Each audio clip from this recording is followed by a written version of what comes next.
Y si tu vida terminara hoy, ¿estarías seguro de tu salvación? No es una exageración, no es una pregunta para asustarte, es una realidad que todos evitamos hasta que es demasiado tarde.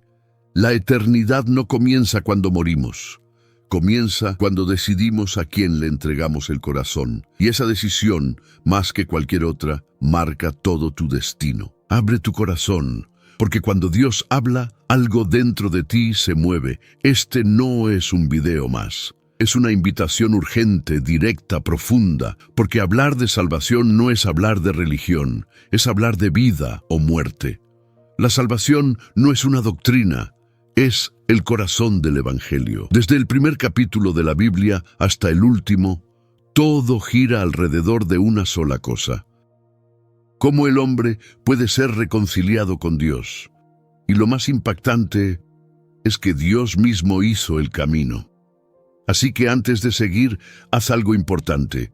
Dale like a este video, comenta abajo: yo creo en la salvación de Cristo. Y suscríbete para que este mensaje llegue a más personas como tú, que tal vez necesitan escuchar esto hoy. Porque no hay mensaje más urgente, no hay verdad más poderosa, no hay regalo más eterno. Prepárate, lo que estás por escuchar puede cambiar tu historia para siempre. Cuando hablamos de salvación, muchas personas piensan en religión, en ir a la iglesia los domingos, en cumplir ciertas reglas o tradiciones. Pero si abrimos la Biblia y la leemos con atención, veremos que la salvación no tiene nada que ver con estructuras humanas. La salvación es una historia de rescate, una conexión directa entre el Creador y su creación caída. Es el plan divino para reconciliarnos con Dios después de haber sido separados por el pecado. La Biblia no presenta la salvación como un concepto vago o teórico, sino como la solución más urgente para la necesidad más profunda del ser humano. Desde los primeros capítulos de Génesis, vemos que algo se quebró entre Dios y el hombre. Ese algo fue la desobediencia, el momento en que Adán y Eva decidieron escuchar a la serpiente en lugar de confiar en su padre. A partir de ese instante, el pecado entró en el mundo, y con él la muerte, el dolor y la separación espiritual. La salvación entonces surge como la respuesta de Dios al caos que el pecado trajo. No fue idea del hombre, fue una decisión divina tomada desde antes de la fundación del mundo. No es un esfuerzo humano por alcanzar a Dios, sino un acto de amor en el que Dios baja hasta donde estamos para rescatarnos. Por eso, no se trata de hacer cosas buenas o acumular méritos, sino de recibir una gracia inmerecida. La salvación es una restauración, no una recompensa. Lo interesante es que, aunque la salvación es gratuita, muchos la rechazan porque no entienden su urgencia. Vivimos como si tuviéramos garantizado el mañana, como si la eternidad no nos esperara al final de esta vida. Pero la verdad es que cada respiración podría ser la última, y lo único que realmente importará es si fuimos reconciliados con Dios. Por eso Jesús no vino a fundar una religión, sino a buscar y salvar lo que se había perdido. A lo largo de la Biblia vemos que Dios no quiere que nadie se pierda. Su deseo es que todos lleguen al arrepentimiento y vivan. Pero para eso, primero necesitamos entender qué tan separados estamos sin Él. El pecado no solo afecta lo que hacemos, sino lo que somos. Nos rompe por dentro, nos aleja de la verdad y nos hace vivir bajo la ilusión de que podemos salvarnos a nosotros mismos. Esa es una de las mentiras más peligrosas de nuestra generación. La salvación, según las Escrituras, no es un evento aislado, sino un proceso que comienza con una convicción: reconocer que necesitamos a Dios. Es ahí donde entra el mensaje del Evangelio, la buena noticia de que no estamos condenados a permanecer lejos del Padre. Jesús vino para abrir un camino de regreso, para mostrarnos que hay esperanza, que el amor de Dios es más fuerte que nuestro pasado y que todavía es posible empezar de nuevo. Así que la gran pregunta no es si conoces sobre religión, si has hecho cosas buenas o si crees en algo superior. La verdadera pregunta, esa que retumba en lo más profundo del alma, es esta: ¿has recibido la salvación que solo Dios puede ofrecer? Porque no se trata de saber que existe, sino de vivirla. Y si aún no lo has hecho, este puede ser el momento que cambie tu historia para siempre. Después de la caída del ser humano en el jardín del Edén, parecía que todo estaba perdido. El pecado había roto la comunión perfecta que existía entre Dios y el hombre. Y ahora la culpa, la vergüenza y la muerte se habían vuelto parte de nuestra realidad. Pero lo más impactante de esa historia no es la desobediencia, sino lo que Dios hizo justo después. En lugar de abandonar al hombre, Él anunció algo extraordinario, una promesa. En Génesis 3:15, en medio del juicio pronunciado sobre la serpiente, Dios deja caer una profecía que cambiaría la historia de la humanidad. Habló de la simiente de la mujer que heriría la cabeza de la serpiente, aunque ésta también heriría su talón. Era una imagen misteriosa, pero cargada de esperanza. Esa simiente era una persona, alguien que vendría del linaje humano para destruir el poder del mal. Desde ese momento comenzó la espera del Redentor. Lo fascinante es que esa promesa fue hecha cuando el hombre todavía estaba sucio de pecado. No había tiempo para limpiar la conciencia ni demostrar fidelidad. Fue una promesa entregada a personas que no la merecían, pero que la necesitaban desesperadamente. Esa es la esencia de la salvación. Un regalo que nace del amor de Dios, no del mérito humano. Él no improvisó. Él ya tenía el plan preparado antes de que el problema apareciera. A lo largo del Antiguo Testamento, esa promesa se fue desarrollando, no con teorías, sino con vidas reales, genealogías, pactos y señales. Cada historia, desde Noé hasta Abraham, desde Moisés hasta David, apuntaba a alguien más grande. Un Salvador que vendría no solo a reinar, sino a rescatar. Esa promesa era como una luz encendida en medio de la oscuridad, guiando generaciones hacia la esperanza. Muchas veces pensamos que Dios actúa cuando ya nos hemos ordenado la vida, cuando oramos más o cambiamos de actitud. Pero la Biblia muestra lo contrario. Dios actúa en medio del desastre. Adán y Eva estaban cubiertos de hojas, escondidos, temblando de miedo. Y aún así, Dios les habló con esperanza. Él no solo vio su pecado, vio su necesidad y les prometió una salida. Esa promesa no fue solo para ellos, fue para toda la humanidad. Cada vez que el mal parece tener la última palabra, esa promesa sigue viva. Cada vez que alguien siente que no tiene salida, que ha fallado demasiado, que ya no hay redención, esa palabra vuelve a sonar. La simiente de la mujer aplastará la cabeza de la serpiente. Es decir, el mal no ganará. El pecado no reinará para siempre. La muerte no será el final. Así comenzó la historia de la salvación, no con un templo ni con una ley, sino con una promesa. Una palabra directa del corazón de Dios hacia un mundo quebrado.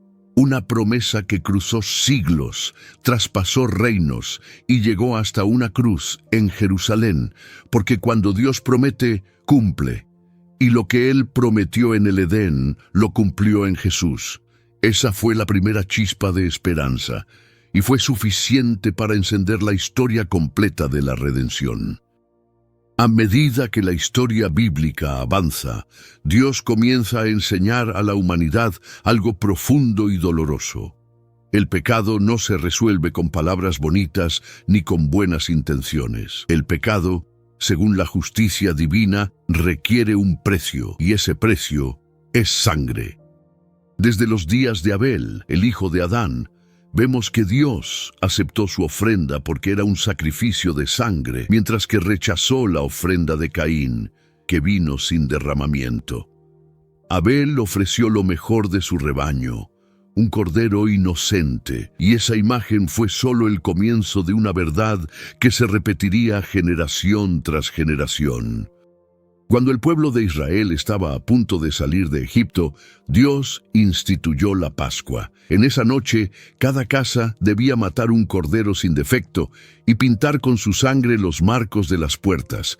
Esa sangre no era decoración, era señal de redención, señal de protección. El ángel de la muerte pasaría por Egipto esa noche, pero donde viera la sangre, pasaría de largo. Es ahí donde empezamos a entender lo que significa ser cubiertos por un sacrificio. El juicio venía, pero la sangre detenía la condena. Esa fue la lección que marcó a toda una nación. No se trataba de cuánto sabían, cuán buenos eran o cuán religiosos parecían. Lo único que importaba era si estaban bajo la sangre del Cordero. Luego, en el desierto, Dios estableció un sistema completo de sacrificios. El tabernáculo se convirtió en el lugar donde se ofrecía sangre por el pecado del pueblo. Cada animal que moría recordaba algo al pueblo. El pecado trae muerte. Pero también enseñaba algo más. Alguien inocente puede pagar en lugar de otro. Era un mensaje silencioso pero poderoso. Cada gota de sangre derramada era un anuncio profético del sacrificio que vendría. Y aunque todo ese sistema funcionaba por un tiempo, no era la solución final. Los sacrificios debían repetirse una y otra vez, porque no podían cambiar el corazón del hombre.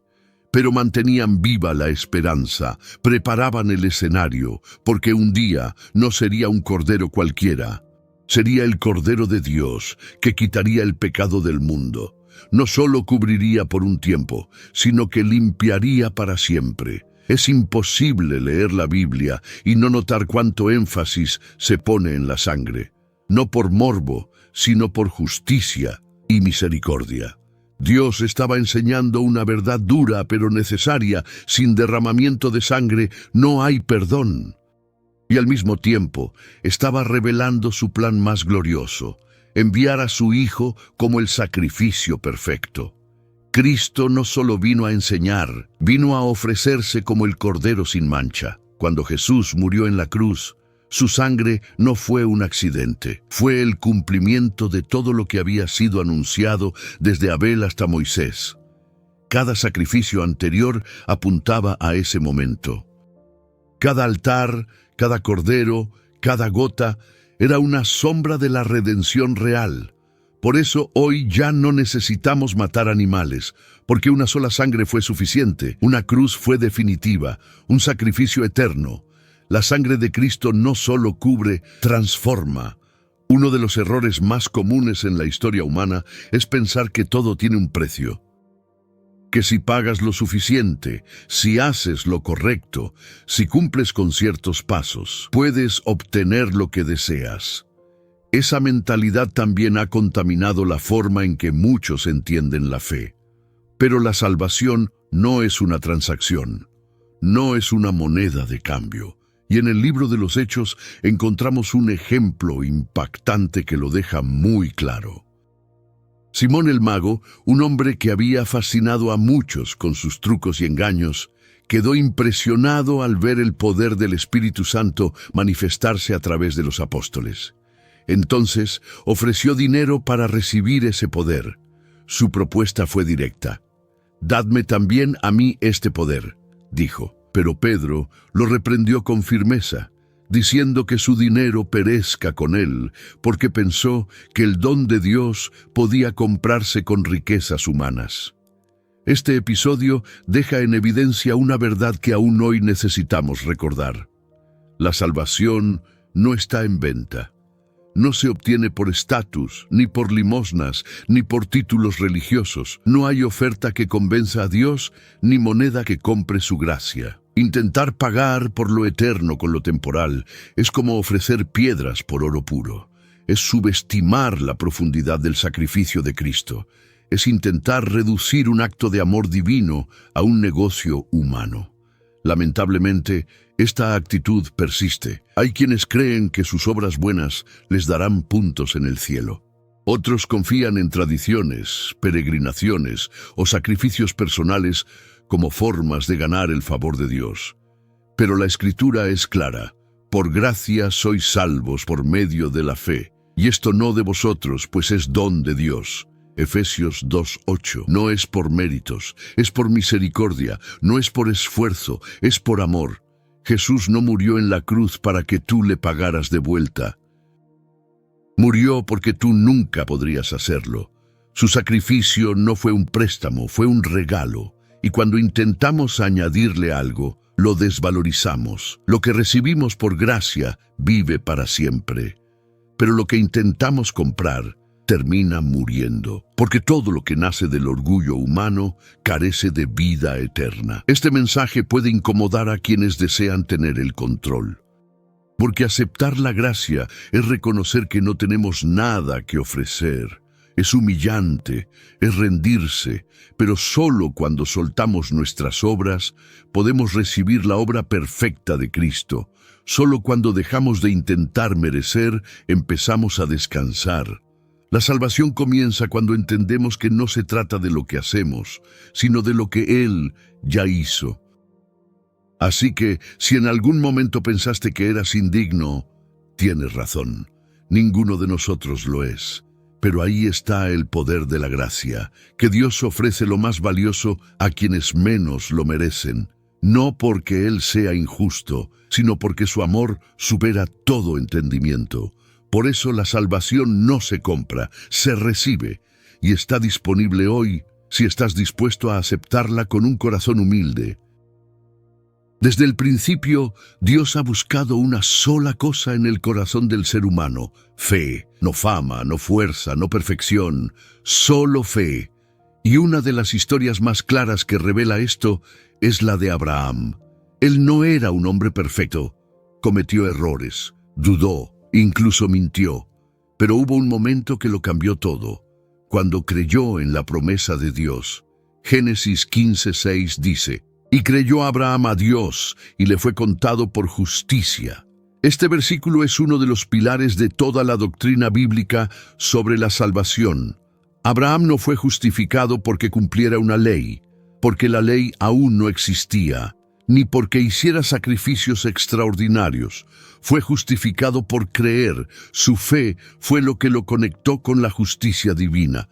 Y esta misma verdad es retomada siglos después por el apóstol Pablo, tanto en Romanos como en Gálatas, para explicar que no somos salvos por obras, sino por confianza en Dios. Muchos piensan que la fe es solo una emoción o un pensamiento positivo, pero la fe bíblica es algo mucho más profundo. Es creerle a Dios incluso cuando no ves nada, incluso cuando todo parece ir en contra de lo que Él prometió. Abraham creyó que sería padre, aunque su cuerpo estaba envejecido y su esposa era estéril. Esa fe fue activa. Lo llevó a caminar, a obedecer, a esperar. No fue pasiva, fue una fe que transformó su historia. Cuando hablamos de salvación por fe, no estamos diciendo que basta con repetir una oración o tener una idea bonita de Dios. Estamos hablando de confiar completamente en la obra de Cristo, sin añadir nada, sin condiciones. Es entregarse sin reservas. Es creer que su muerte fue suficiente y que su resurrección tiene poder para darte una nueva vida. Es fe que descansa, pero también fe que responde con obediencia. Pablo se enfrentó a una generación que intentaba mezclar fe con ley, gracia con esfuerzo humano. Pero él fue claro: si añadimos algo a la fe, la anulamos. Si creemos que nuestras obras nos salvan, entonces la cruz fue en vano. La salvación no es una combinación de méritos y gracia, es solo gracia, y solo se accede por medio de la fe. Esa fue la revolución del Evangelio, que Dios justifica al impío cuando cree. Esto no significa que la fe sea fácil. Habrá dudas, momentos de silencio, temporadas de espera, pero incluso ahí, la fe sigue siendo el camino. porque no depende de lo que sentimos, sino de lo que Él dijo. No se trata de cuán grande es nuestra fe, sino de cuán grande es el Dios en quien confiamos. La fe, por pequeña que sea, si está puesta en Cristo, tiene el poder de salvar. Esa es la buena noticia. Así que hoy, no te preguntes si eres lo suficientemente bueno. Pregúntate si has creído de verdad. No pongas tu confianza en tu conducta, en tus logros, ni siquiera en tus emociones. Ponla en Jesús. Porque la salvación no es un premio para los que lo logran, es un regalo para los que confían. Y esa confianza es el primer paso hacia una eternidad segura con Dios. Una de las mayores confusiones entre los creyentes es el propósito de la ley de Dios. ¿Para qué fue dada? Es un camino hacia la salvación. Es una lista de requisitos para ganar el favor divino. La Biblia responde con claridad. La ley no fue dada para salvarnos, sino para mostrarnos que necesitamos ser salvos. En Romanos 3:20, Pablo afirma que por medio de la ley es el conocimiento del pecado. La ley es como un espejo, refleja nuestra condición real. Cuando observamos los mandamientos, no vemos una escalera al cielo, sino una verdad incómoda. Hemos fallado, todos.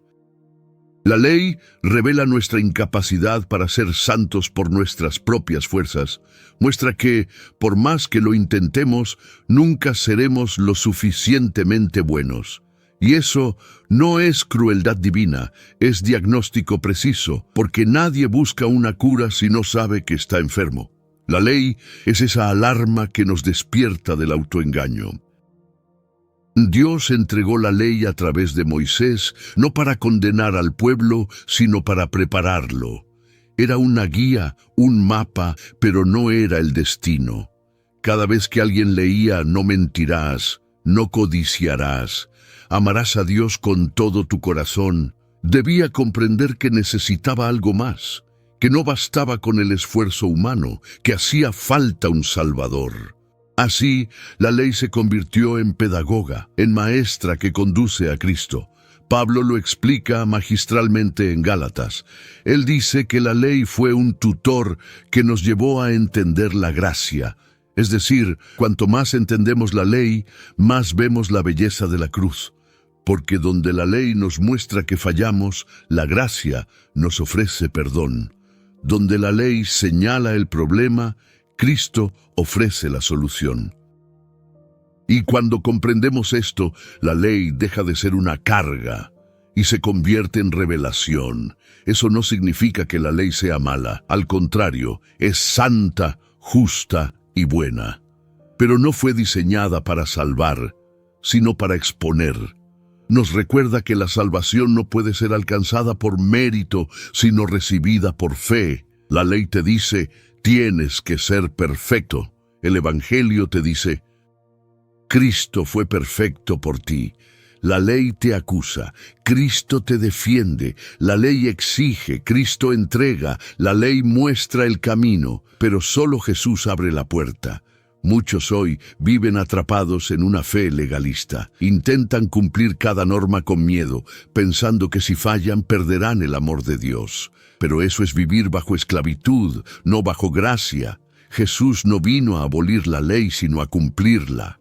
Y cuando confiamos en Él, su justicia se nos acredita.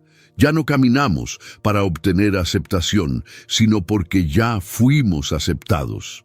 Obedecemos, no para ser salvos, sino porque ya lo somos. Entonces, ¿cuál es el papel de la ley en la vida del creyente? Nos recuerda el estándar de Dios, nos protege del pecado y nos guía hacia una vida que honra al Señor. Pero siempre debemos recordar esto. La ley nos revela, Cristo nos transforma. La ley nos confronta, Cristo nos consuela. La ley nos prepara, Cristo nos recibe. Y en ese equilibrio descubrimos el verdadero sentido de la redención. En todo el Antiguo Testamento vemos hombres siendo levantados por Dios para servir como intermediarios entre el pueblo y el Señor. Sacerdotes, profetas y reyes tenían papeles distintos, pero ninguno era suficiente para llenar la distancia entre un Dios santo y una humanidad corrompida, hasta que, en el tiempo perfecto, Dios envió a aquel que no solo hablaría por él, sino que sería él mismo entre nosotros. Cristo no es solo un mensajero, es el mediador. Jesús declaró en Juan 14:6, «Yo soy el camino, la verdad y la vida. Nadie viene al Padre sino por mí». Él no dijo que mostraría el camino, Él es el camino. No dijo que traería una nueva filosofía, Él es la verdad. No prometió solo una mejora de vida, Él es la vida.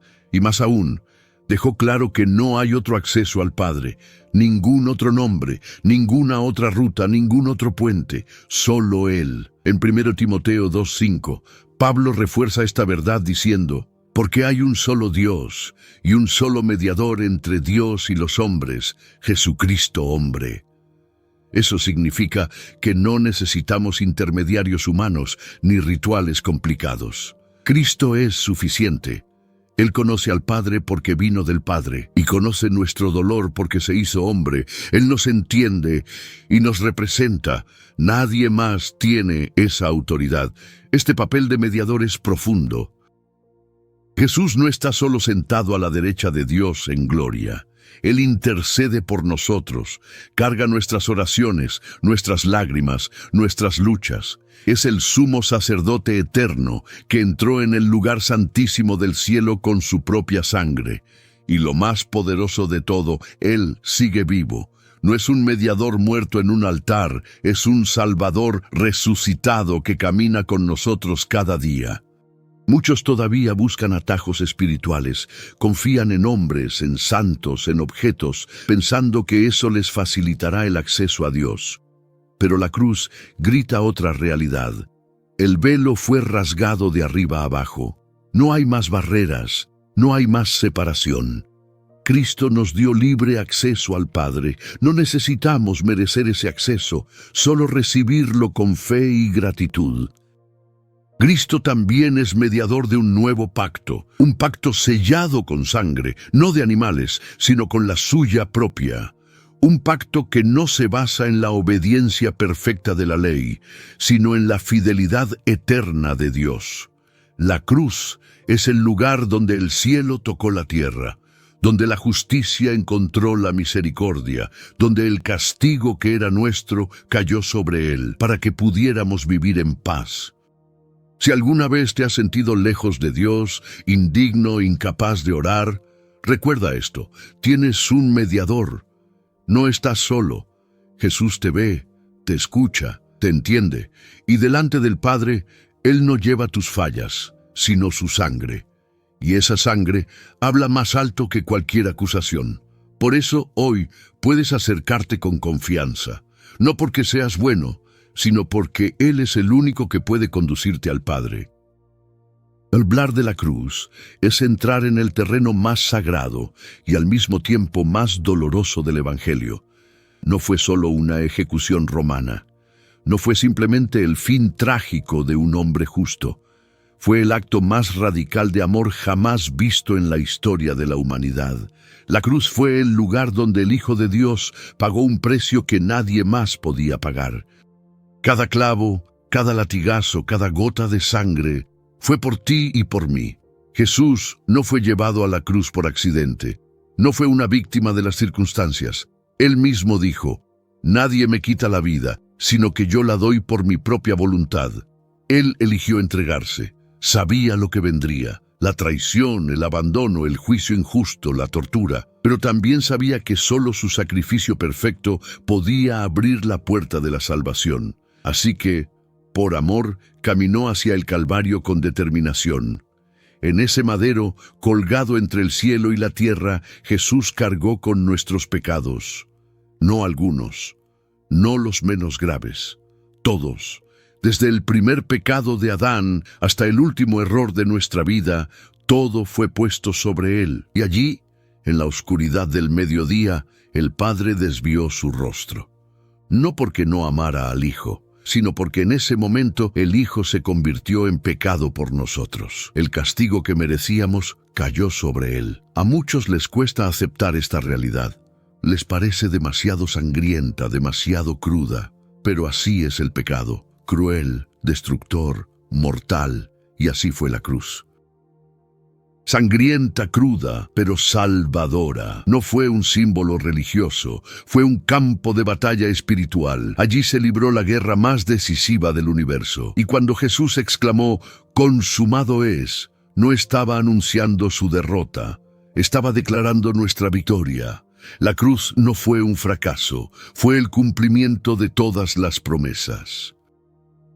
Desde Génesis hasta los profetas, Dios había anunciado que vendría un siervo sufriente, un cordero que sería inmolado, un Mesías que sería herido por nuestras rebeliones.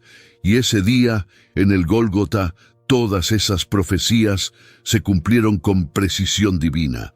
Nada quedó al azar, cada detalle tenía propósito, cada herida tenía sentido.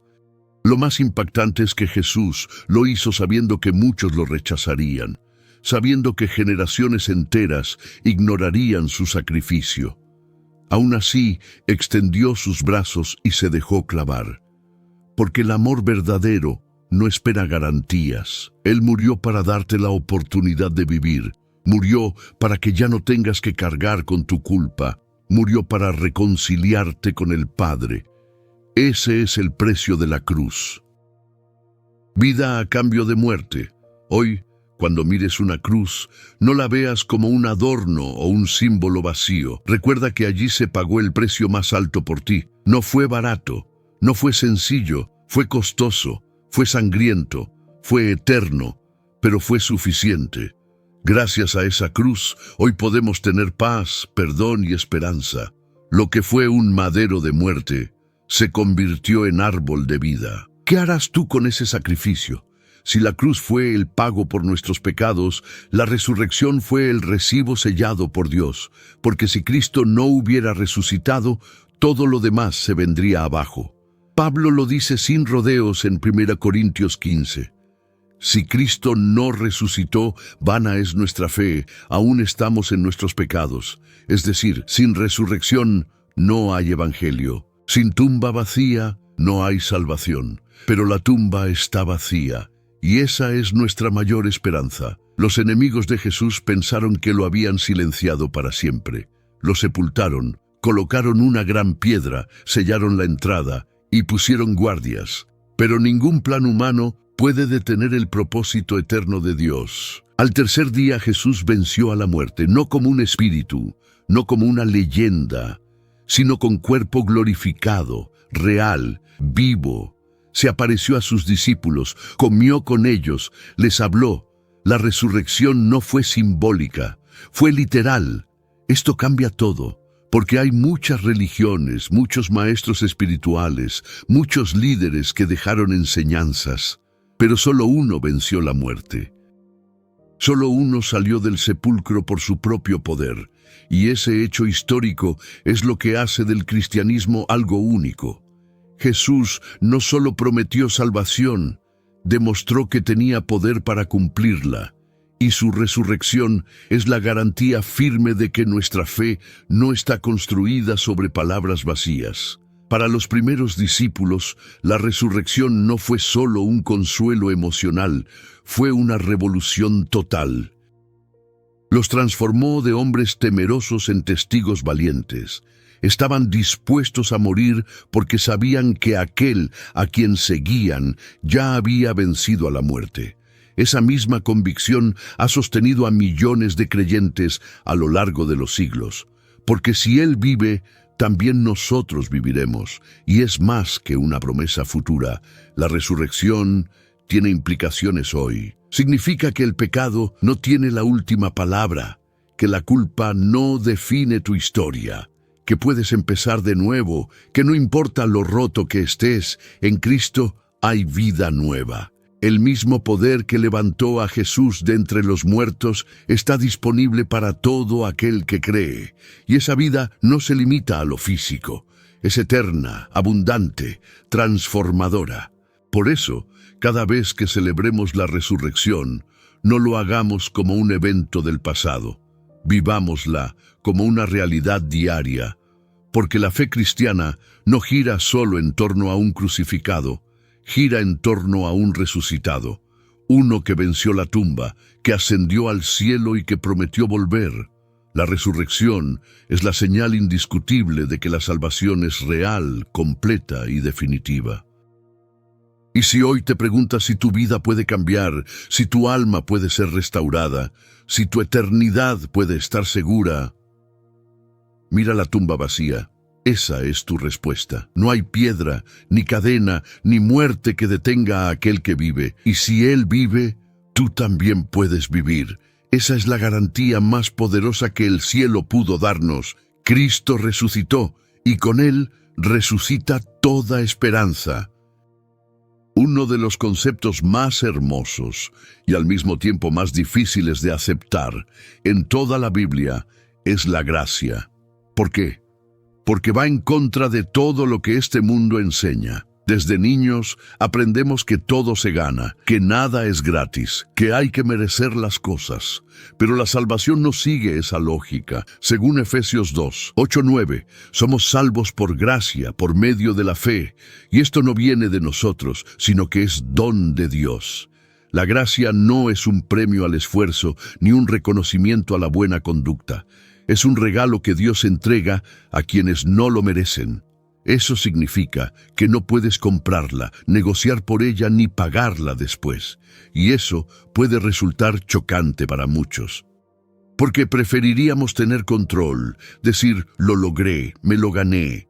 Pero la gracia no deja espacio para el orgullo, solo para la gratitud. Imagina un juez que, al ver a un culpable confeso, decide no solo perdonarlo, sino adoptar a esa persona como hijo. Eso suena escandaloso, ¿verdad? Así es la gracia. No solo borra nuestro pasado, sino que nos ofrece una nueva identidad. No solo nos saca del juicio, nos lleva a la casa del Padre. No es misericordia a medias, es amor completo. Y es eso lo que Dios hizo por nosotros en Cristo. Cuando Jesús fue a la cruz, lo hizo sabiendo que muchos rechazarían su sacrificio. Sabía que seríamos lentos para creer, que fallaríamos una y otra vez, y aún así lo entregó todo. Porque la gracia no se basa en nuestra respuesta, sino en su carácter. Él es bueno, aunque nosotros no lo seamos. Él es fiel, aunque nosotros fallemos. Y en esa verdad descansa nuestra salvación. Aceptar la gracia requiere humildad, requiere reconocer que no hay nada en mí que me haga digno de Dios. Requiere soltar la autojustificación y decir con sinceridad, no puedo salvarme, lo necesito a Él. Y cuando hacemos eso, la gracia nos envuelve, nos transforma, nos levanta, no nos deja donde estábamos. Nos lleva a caminar en una nueva dirección, no para ganarnos el favor de Dios, sino porque ya lo tenemos. Pablo entendió esto profundamente. En todas sus cartas repite una y otra vez que no es por obras. Porque sabía que el corazón humano tiende a querer ganar el cielo, pero el cielo no se gana, se hereda por gracia. Y cuando entendemos eso, cambia nuestra forma de vivir. Ya no actuamos desde el miedo, sino desde la gratitud. Ya no tratamos de impresionar a Dios, sino de disfrutar su presencia. Así que si alguna vez pensaste que eras demasiado malo para ser salvo, esa es precisamente la razón por la que la gracia existe. No para los fuertes, sino para los quebrados. No para los que se creen justos, sino para los que reconocen su necesidad. La salvación no es un trofeo para los perfectos, es un regalo para los que se rinden. Y ese regalo está disponible hoy, ahora mismo, para todo aquel que diga, Señor, te necesito. Una noche, un hombre llamado Nicodemo se acercó a Jesús en secreto. Era fariseo, maestro en Israel, conocedor de la ley, pero algo le faltaba. Jesús lo recibió con una afirmación que lo sacudió por dentro. De cierto te digo, que el que no nace de nuevo no puede ver el reino de Dios. No fue una sugerencia, fue una condición. Jesús estaba hablando de algo que va más allá de la religión, el nuevo nacimiento. Nicodemo no entendía. ¿Cómo volver al vientre de su madre? ¿Cómo empezar de nuevo siendo ya un hombre viejo? Pero Jesús le explicó que no hablaba de un nacimiento físico, sino espiritual. Lo que es nacido de la carne, carne es. Y lo que es nacido del espíritu, espíritu es. Aquí se revela una verdad fundamental del Evangelio. No basta con cambiar de hábitos, asistir a una iglesia o hablar de Dios. Es necesario nacer de lo alto. El nuevo nacimiento es un milagro interior. No es reforma externa, es transformación profunda. Es cuando el Espíritu Santo entra en la vida de una persona, rompe cadenas, limpia culpas y le da una nueva naturaleza. Antes vivíamos según nuestros deseos, esclavos del pecado. Pero al nacer de nuevo, recibimos una nueva identidad. Ya no vivimos nosotros, sino que Cristo vive en nosotros. Este proceso no es automático ni emocional. Es el resultado de un encuentro real con Jesús, de una convicción profunda de pecado y de un arrepentimiento genuino. Es reconocer que lo viejo debe morir para que lo nuevo pueda nacer. Muchos quieren seguir a Cristo sin morir a sí mismos, pero el nuevo nacimiento implica rendición, implica cruz, implica decir, Señor, hazme de nuevo. Y cuando eso sucede, todo cambia. Nuestros ojos ven diferente, nuestro corazón se vuelve sensible a la voz de Dios. Lo que antes amábamos ya no nos atrae, lo que antes ignorábamos ahora nos apasiona. No es perfección instantánea, pero sí dirección transformada. El que nace de nuevo no solo cree en Jesús, quiere parecerse a Él, porque algo dentro ha despertado, algo eterno ha comenzado. Jesús no le habló del nuevo nacimiento a un criminal ni a un pagano. Se lo dijo a un líder religioso, a alguien que conocía la Escritura. Eso nos muestra que nadie entra al reino por conocimiento, por tradición o por cargo. Todos necesitamos nacer de nuevo. Todos necesitamos ese reinicio espiritual. Sin eso, seguimos perdidos, aunque parezcamos buenos. Así que hoy, más allá de lo que haces o de cuánto sabes, la pregunta es, ¿has nacido de nuevo? ¿Ha habido un momento en tu vida donde sentiste que Dios te quebrantó y te reconstruyó desde dentro?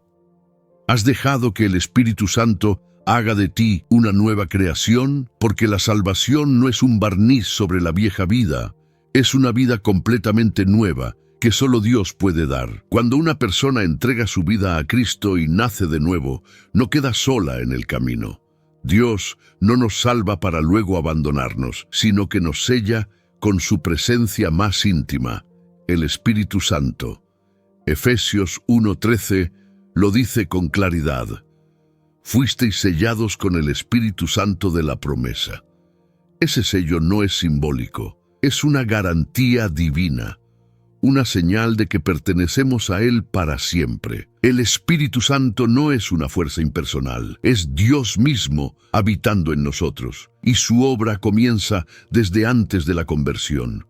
Él es quien convence de pecado, quien toca el corazón, quien revela que necesitamos un Salvador. Nadie puede decir Jesús es el Señor con convicción profunda si no es por el Espíritu. Su voz es suave, pero poderosa. Nos llama, nos inquieta, nos atrae hacia la cruz. Una vez que creemos, el Espíritu no solo nos acompaña, nos transforma. Él nos guía a toda verdad, nos recuerda las palabras de Jesús, nos consuela en medio del dolor y nos fortalece cuando ya no podemos más. En cada lucha interior, en cada batalla espiritual, es Él quien nos sostiene, no estamos solos. Dentro de cada creyente habita el mismo Espíritu que levantó a Jesús de entre los muertos. Además, es el Espíritu quien produce en nosotros el fruto de una vida transformada. No es por esfuerzo humano, sino por rendición diaria, amor, gozo, paz, paciencia. No son resultados de disciplina solamente, sino de comunión. El Espíritu obra en lo profundo, renovando la mente, limpiando el corazón y alineando nuestros deseos con los del cielo. Él no impone, transforma. La salvación no sería posible sin la obra del Espíritu. Él aplica en nosotros lo que Cristo ganó en la cruz. Nos da acceso al Padre, nos asegura de nuestra adopción como hijos y nos recuerda que no fuimos salvados por accidente, sino por propósito. Sin el Espíritu, la vida cristiana sería una carga. Con Él, todo respira eternidad. Él es nuestro ayudador, nuestro maestro, nuestro guía fiel. Muchos creyentes viven como si el Espíritu fuera un concepto teológico y no una realidad viva. Pero cuando lo reconocemos, cuando nos rendimos a su dirección, todo cobra sentido. Escuchar su voz cambia decisiones, suaviza el corazón, nos aleja del pecado. Él no nos acusa, nos redime, no nos condena, nos consuela. No nos deja igual, nos moldea día tras día. Así que si alguna vez sentiste que no puedes seguir, que tu fe se debilita o que el fuego se apaga, clama al Espíritu, no para que venga, sino para que se manifieste. Ya está en ti, si has creído. Solo necesitas dejar que Él tome el control, porque sin el Espíritu no hay vida, pero con Él todo respira eternidad.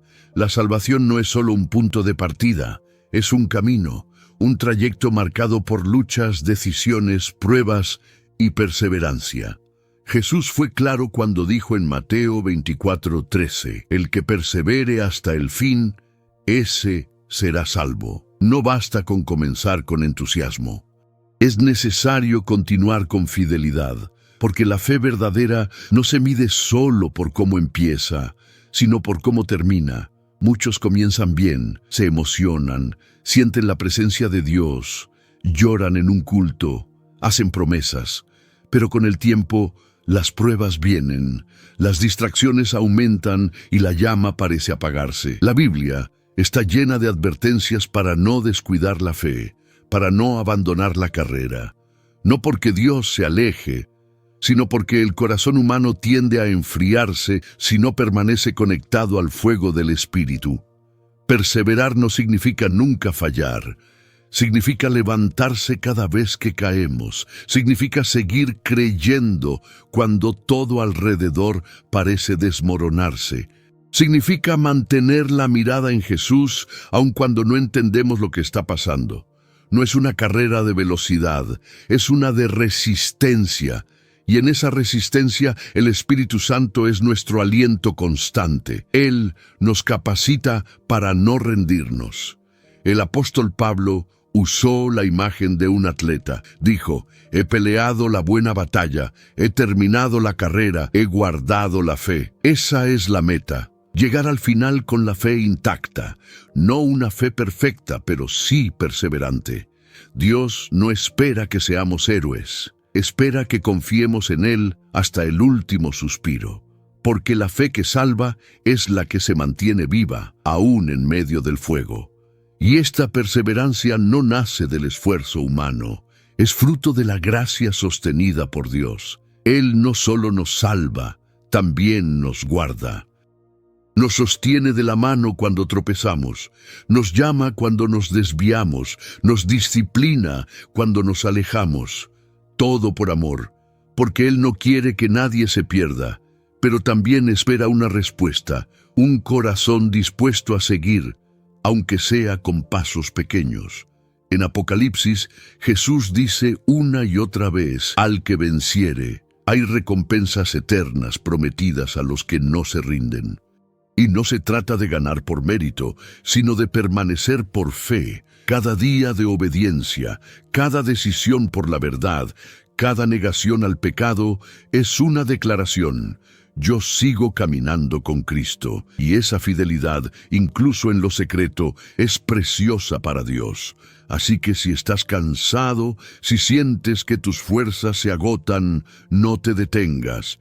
Perseverar no es correr. Es no retroceder. No importa cuán lento vayas, si estás yendo en la dirección correcta. Agárrate de la gracia. Respira profundo. Ora aunque sea en silencio. Cree aunque sea con lágrimas. Porque el que persevera hasta el fin, ese será salvo. La verdadera salvación no termina en una oración hecha un día, ni se resume en una emoción momentánea. Cuando alguien es salvo de verdad, su vida empieza a dar señales visibles de esa transformación interior. El corazón cambia, y los frutos también. Jesús dijo que un árbol se conoce por su fruto, y Santiago lo explicó de forma contundente. La fe sin obras está muerta. No porque las obras salven, sino porque revelan que la fe es real. Una vida transformada no significa perfección. Significa dirección. Antes vivíamos para nosotros, ahora vivimos para Dios. Antes justificábamos el pecado, ahora lo confesamos. Antes huíamos de la luz, ahora queremos caminar en ella. Esa transformación no es una imposición religiosa. Es la respuesta natural a haber sido tocado por la gracia. Es el Espíritu Santo obrando desde dentro hacia afuera. El cambio no siempre es inmediato, pero es evidente. La persona que antes mentía, ahora busca la verdad. El que odiaba, ahora perdona. El que estaba preso del vicio, ahora lucha por ser libre. Hay batallas, sí, pero también victorias. Hay caídas, pero también levantamientos, y cada paso es testimonio de que Dios está obrando, porque donde hay salvación, hay frutos. Estas obras no son para ganar puntos con Dios, no son moneda de intercambio, son resultado del amor que ahora sentimos por aquel que nos salvó. Cuando realmente entendemos cuánto fuimos perdonados, queremos vivir de una manera que honre a nuestro Salvador. No por miedo, sino por gratitud, no para evitar el infierno, sino porque amamos la luz. Muchos profesan fe, pero sus vidas no muestran fruto, y eso es peligroso. Jesús dijo que muchos le dirían, Señor, Señor, y Él les respondería, nunca os conocí. No basta con hablar de Cristo, hay que vivir en Cristo. No basta con emociones, se necesita transformación. No es moralismo, es evidencia. No es apariencia, es autenticidad.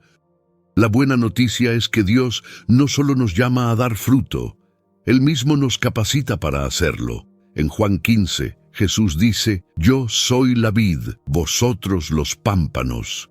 El que permanece en mí y yo en él, éste da mucho fruto. La clave no está en el esfuerzo humano, sino en la permanencia en Él. Si permanecemos conectados a Jesús, el fruto vendrá inevitablemente. Así que hoy examina tu vida. No para caer en condenación, sino para despertar a la verdad. Tu fe está dando fruto. Tu forma de vivir refleja que has sido rescatado, porque no hacemos obras para salvarnos. Hacemos obras porque ya fuimos salvados. Y esa es una de las evidencias más poderosas de que la gracia ha tocado tu alma. Una vida que, aunque imperfecta, ha sido transformada por amor. Una de las verdades más poderosas que sostiene al creyente es esta: la salvación no termina aquí. No es solo para mejorar esta vida, es la promesa de una eternidad con Dios. Jesús lo dijo con ternura y autoridad en Juan 14:2. Voy, pues, a preparar lugar para vosotros. Él no se fue para dejarnos solos, sino para abrir las puertas de un hogar eterno. Esa es nuestra esperanza, que esta vida no es el final. Vivimos en un mundo marcado por el dolor, por las pérdidas, por la muerte, pero para los que están en Cristo, la muerte ya no es una amenaza, es una transición. Una puerta que se abre hacia algo infinitamente mejor. La salvación no solo nos perdona el pasado ni transforma el presente, también asegura nuestro futuro. Un futuro sin lágrimas, sin enfermedad, sin pecado. Un futuro con Dios. Esta esperanza es como un ancla para el alma. Cuando todo se desmorona, cuando los diagnósticos asustan, cuando los días oscuros llegan, recordamos que lo mejor aún está por venir. Pablo lo resumió así: los sufrimientos del tiempo presente no son comparables con la gloria venidera. Y esa gloria no es un cuento, es una promesa firme, una vida eterna junto al Salvador que venció la muerte. A veces nos aferramos tanto a esta vida que olvidamos que fuimos creados para otra. Nos ocupamos de lo urgente y descuidamos lo eterno. Pero el Evangelio nos llama a levantar la mirada, a recordar que cada día aquí es una oportunidad de prepararnos para allá. Que no somos ciudadanos permanentes de esta tierra. Somos peregrinos, caminando hacia la casa del Padre. En el cielo no habrá templos religiosos ni sacrificios, porque Jesús será nuestra luz, nuestro templo, nuestro gozo. Estaremos cara a cara con Él, y no por mérito propio, sino porque fuimos lavados con su sangre.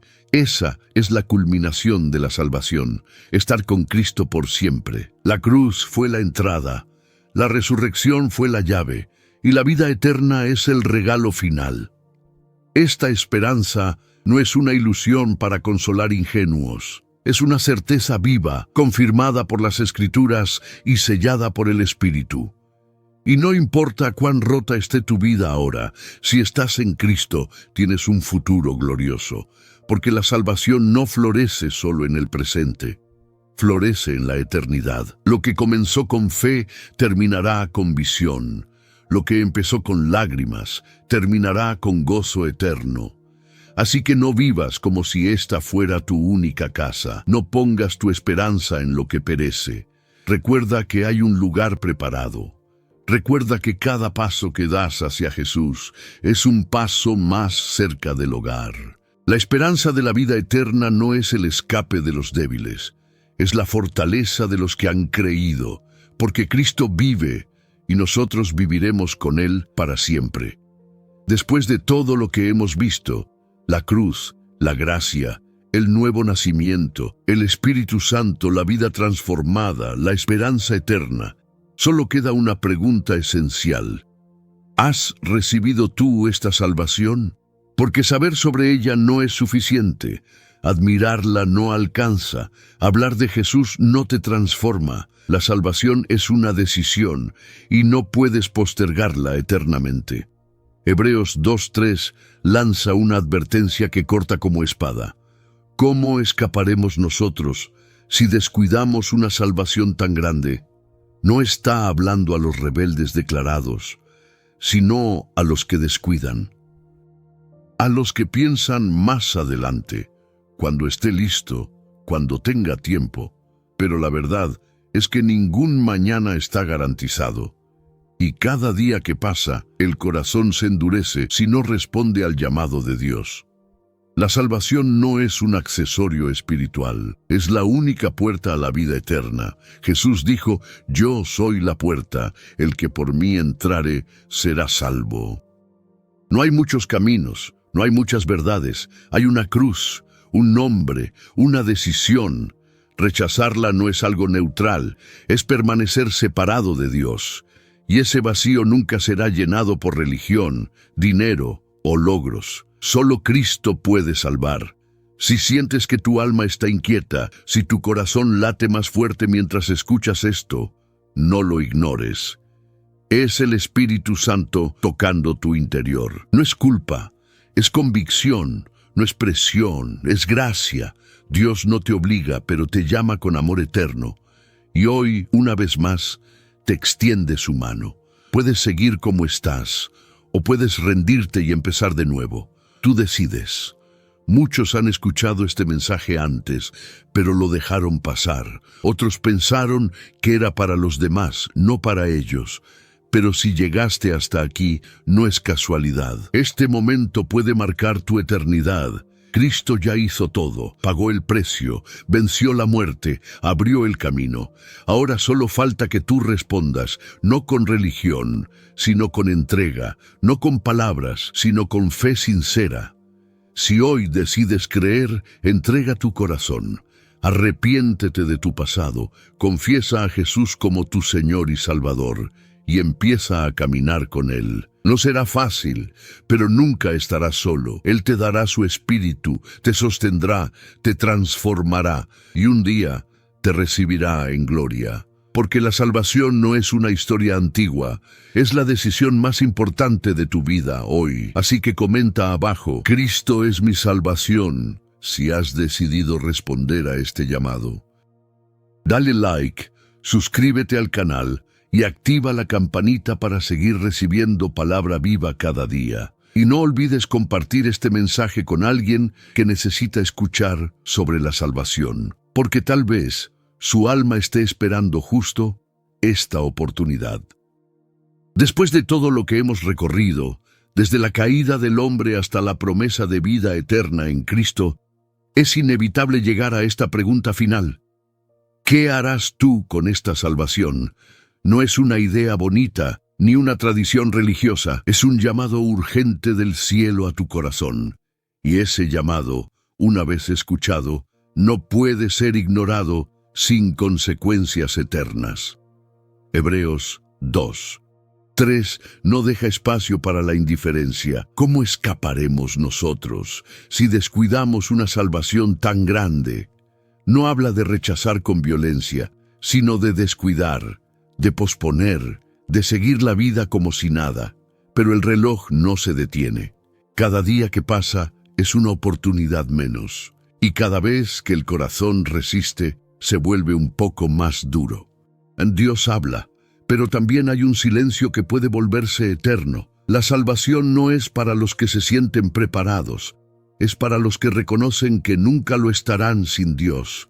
No esperes el día perfecto, porque ese día no existe. Hoy es el tiempo aceptable, hoy es el día de salvación. No necesitas entenderlo todo, solo necesitas responder con fe.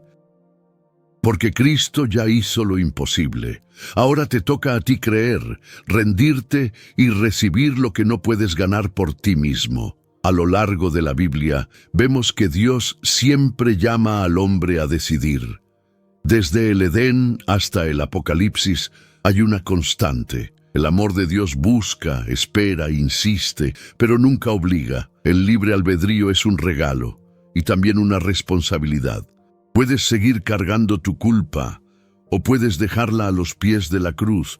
Puedes vivir en sombras o caminar hacia la luz. La elección es tuya. Tal vez has oído este mensaje antes, pero nunca lo tomaste en serio, o quizás creciste en la fe, pero te alejaste. Sea cual sea tu historia, Dios aún no ha cerrado la puerta. Si puedes escuchar este mensaje, aún hay tiempo. No ignores esa voz interna que te empuja a volver, a rendirte, a dejar de correr. Es la gracia llamándote. Es el Espíritu tocando tu alma mientras aún estás a tiempo. Y no se trata de emoción, se trata de eternidad. No importa cuánto hayas caído, lo importante es que aún puedes levantarte. No importa cuán lejos creas que estás, Cristo ya recorrió la distancia para encontrarte. El cielo no se gana con religión, se recibe con un corazón quebrantado. Arrepiéntete, cree, entrega, porque esta salvación no es una historia antigua. Es tu historia si hoy decides responder. Y cuando lo hagas, no será el final, será el comienzo.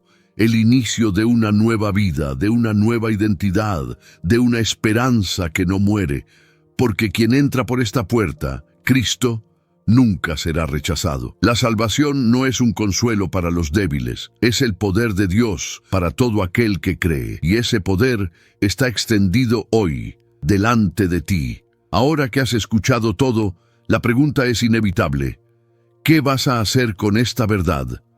¿Vas a continuar viviendo como si nada eterno estuviera en juego? ¿O vas a detenerte, mirar al cielo y responder al llamado de Dios? La salvación no es solo conocimiento, es transformación. No es solo escuchar, es actuar. Tal vez este mensaje fue una confirmación para tu corazón, o tal vez fue una confrontación, pero de una forma u otra, Dios te habló. ¿Lo vas a ignorar? ¿Vas a dejar que el ruido del mundo ahogue lo que el Espíritu está despertando dentro de ti? ¿O vas a responder hoy? Te invito a reflexionar y a escribir en los comentarios. ¿Qué parte de este mensaje tocó más tu corazón? Quiero leer tu experiencia, orar por ti y caminar contigo en esta jornada de fe. Y si este video habló a tu alma, dale like, suscríbete al canal y activa la campanita porque cada día estamos publicando nuevas reflexiones basadas en la palabra. No es solo contenido, es alimento espiritual. Como dice el Salmo 62, 1. En Dios solamente está acallada mi alma, de Él viene mi salvación. Que estas palabras no se queden en tu mente, sino que bajen a tu corazón y desde ahí transformen toda tu vida. Nos vemos en el próximo video. Que Dios te bendiga.